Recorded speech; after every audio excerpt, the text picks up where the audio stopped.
আসসালামু আলাইকুম সবাইকে। আমি সারজান আলী মানা পড়াশোনা করছি ঢাকা বিশ্ববিদ্যালয় ইংরেজি বিভাগে। ছাত্র রাজনীতিতে গুণগত পরিবর্তন আনতে হলে ছাত্র সংসদ নির্বাচনের কোনো বিকল্প নেই। প্রতি বছর ঢাকা বিশ্ববিদ্যালয় কেন্দ্রীয় ছাত্র সংসদ বা ডাকসু নির্বাচনের কথা থাকলেও স্বাধীন বাংলাদেশে নিয়মিতভাবে ডাকসু নির্বাচন হয়নি। নির্বাচন না হওয়ার পেছনে বিভিন্ন ধরনের রাজনৈতিক কারণ থাকলেও বারবার গঠনতন্ত্রের দোহাই দিয়ে বিশ্ববিদ্যালয় প্রশাসন ডাকসু নির্বাচনের প্রসঙ্গ এড়িয়ে গেছে। স্বাধীন বাংলাদেশে ডাকসুর গঠনতন্ত্র সংশোধিত হয়েছে তিনবার। প্রথমবার 1990-91 সালে, দ্বিতীয়বার 1998 সালে এবং সর্বশেষ 2019 সালে। কিন্তু কোনোবারই ডাকসুর গঠনতন্ত্রকে গণতান্ত্রিক ও যুগোপযোগী করা হয়নি, বরং ভালোভাবে খেয়াল করলে দেখা যাবে ডাকসুর গঠনতন্ত্রে সর্বময় ক্ষমতা এক ব্যক্তির হাতে ন্যস্ত করে আদতে শিক্ষার্থী প্রতিনিধিদেরকে বিশ্ববিদ্যালয় প্রশাসনের হাতে জিম্মি করে রাখা হয়েছে। তাই আমরা ডাকসু গঠনতন্ত্রের সংস্কার চাই। আমরা যেসব ধারা উপধারার সংস্কার চাই সেগুলো হচ্ছে: 5 উপধারায় সভাপতি। ঢাকা বিশ্ববিদ্যালয়ের উপাচার্য পদাধিকার বলে ছাত্র সংসদের সভাপতি হবেন। নির্বাহী কমিটি, অন্যান্য কমিটি ও উপকমিটি যদি থাকে সেসবের বৈঠক সহ সংসদের পৃষ্ঠপোষকতায় অনুষ্ঠিত সকল বৈঠকে সভাপতিত্ব করবেন। এমনকি এক্ষেত্রে 3টি বিষয়কে নির্দিষ্ট করা হয়েছে। প্রথমত, তিনি দেখবেন সংসদ যেন তার নির্দিষ্ট নিয়ম কানুন অনুযায়ী পরিচালিত হয়। দ্বিতীয়ত, সংসদের যে কোনো জরুরি অবস্থা, অচলাবস্থা কিংবা গঠনতন্ত্র ভঙ্গের মতো পরিস্থিতিতে সংসদ পরিচালনার জন্য যথোপযুক্ত ব্যবস্থা গ্রহণ করবেন। তৃতীয়ত, গঠনতন্ত্রের সমস্ত নিয়মকানুন ব্যাখ্যা করবেন এবং তার ব্যাখ্যা চূড়ান্ত বলে বিবেচিত হবে।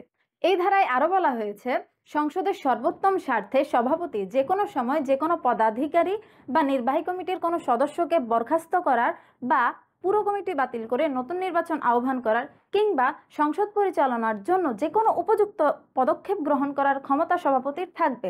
এবং আরো বলা হয়েছে, বিশ্ববিদ্যালয় সিন্ডিকেটের অনুমোদন সাপেক্ষে উপযুক্ত বিবেচনায় নির্দিষ্ট সময়ের জন্য ছাত্র সংসদ স্থগিত করার ক্ষমতাও সভাপতির থাকবে। এই ধারা দেখেই বোঝা যায় পুরো ডাকসু আদতে বিশ্ববিদ্যালয় প্রশাসনের নিয়ন্ত্রণে। ভিসি পদাধিকার বলে সভাপতি হয়ে সকল ক্ষমতা কুক্ষিগত করে রেখেছেন এবং তার মন মতো না হলে পুরো ডাকসুর কমিটি বাতিল করে দেওয়ার ক্ষমতাও তার রয়েছে। তাই আমরা এই উপধারা সংস্কার চাই। এক্ষেত্রে আমাদের প্রস্তাবনা হলো, প্রথমত, ভিসি পদাধিকার বলে ছাত্র সংসদের সভাপতি হতে পারবেন না। সাধারণ শিক্ষার্থীদের প্রত্যক্ষ ভোটে শিক্ষার্থীদের মধ্য থেকে সভাপতি নির্বাচিত হবেন এবং ভিসি অলংকারক পদ হিসেবে সংসদের স্পিকারের দায়িত্ব পালন করবেন।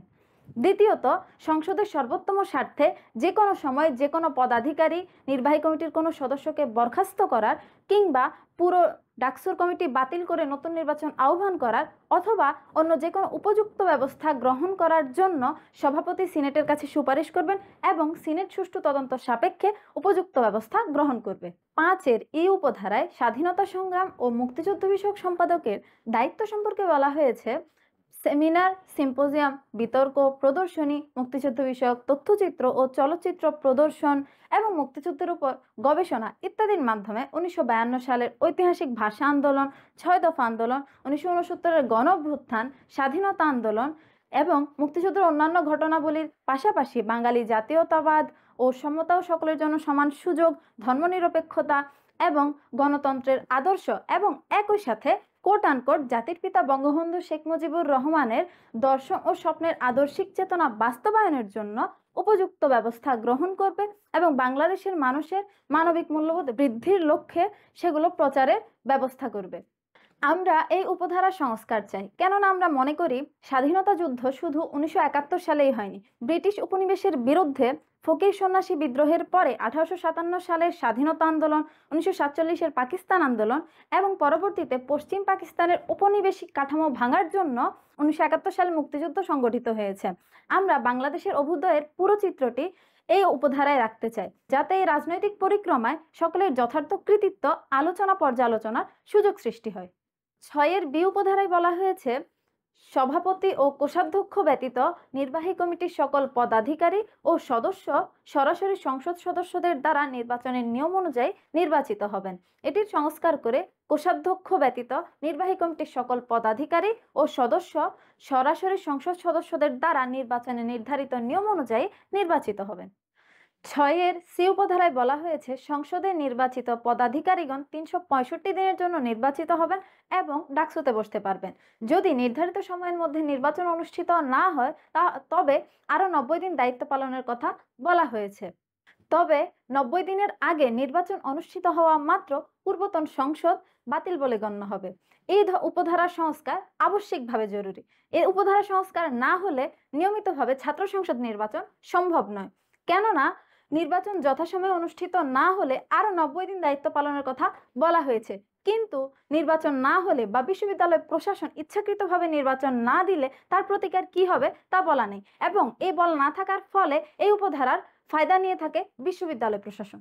আমরা এই উপধারার সংস্কার প্রস্তাব করছি। ডাকসুর মেয়াদ হবে ৩৬৫ দিন। মেয়াদ শেষ হওয়ার ৯০ দিনের মধ্যে অবশ্যই নির্বাচন দিতে হবে।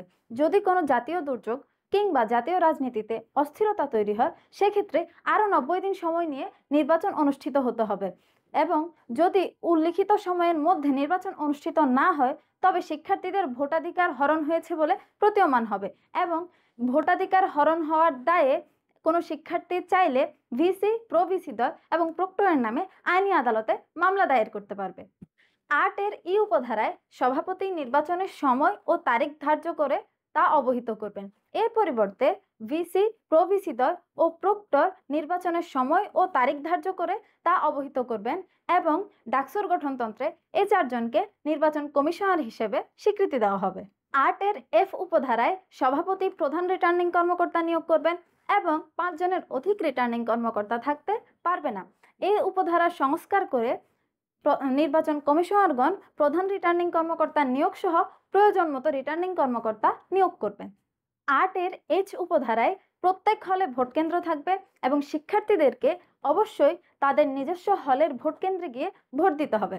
তথ্য প্রযুক্তির যুগে হলে হলে ভোট দিতে যাওয়া অমানবিক এবং একই সাথে সময় সাপেক্ষ। তাই আমাদের এই উপধারা সংস্কার করে আমাদের প্রস্তাবনা হলো বিশ্ববিদ্যালয়ের পক্ষ থেকে দেওয়া অনলাইন ড্যাশবোর্ডে ডাকসু নির্বাচনের জন্য আলাদা ভোটিং পেজ যুক্ত করে শিক্ষার্থীদের ভোটদানের ব্যবস্থা করতে হবে। ৮-এর আই উপধারায় প্রধান রিটার্নিং কর্মকর্তা ডাকসু নির্বাচনের সার্বিক তত্ত্বাবধানে থাকবেন এবং সভাপতি নির্বাচনের তারিখ, সময় ও স্থান ধার্য করে ফলাফল ঘোষণা করবেন। এই উপধারা সংস্কার করে নির্বাচন কমিশনারগণ কিংবা তাদের মনোনীত সদস্যগণ ডাকসু নির্বাচনের সার্বিক তত্ত্বাবধানে থাকবেন এবং প্রধান রিটার্নিং কর্মকর্তা নির্বাচনের স্থান ও সময় নির্ধারণ করে ফলাফল ঘোষণা করবেন। ৮-এর পি উপধারায় বলা হয়েছে নির্বাচন সংক্রান্ত যে কোনো অভিযোগ ফলাফল প্রকাশের সুস্পষ্ট ৩ দিনের মধ্যে সভাপতির নিকট উপস্থাপন করা যাবে এবং সভাপতির সিদ্ধান্তই চূড়ান্ত বলে গণ্য হবে। এমনকি আইনি আদালতের রায়ও এই সিদ্ধান্তের বিরুদ্ধে যাবে না। এই ধারার সংস্কার করে নির্বাচন সংক্রান্ত যে কোনো অভিযোগ নির্বাচন কমিশনারগণ বা রিটার্নিং কর্মকর্তার নিকট দায়ের করা যাবে, এবং সংক্ষুব্ধ কোনো ব্যক্তি প্রতিকার না পেলে আইনি আদালতে যেতে পারবে। তবে আইনি আদালতে রায় না হওয়া পর্যন্ত তথা মামলা চলাকালীন সময়ে বিজয়ীদের নিয়ে ছাত্র সংসদ চলমান থাকবে। ধারা উপধারা সমূহের সংস্কার ব্যতীত আমাদের প্রাণের দাবি ডাকসু কোনোভাবেই শিক্ষার্থীদের অধিকার আদায়ের বাহন হয়ে উঠতে পারবে না। তাই এই ধারা উপধারা সমূহের সংস্কার আবশ্যিকভাবে জরুরি। সকলকে অসংখ্য ধন্যবাদ।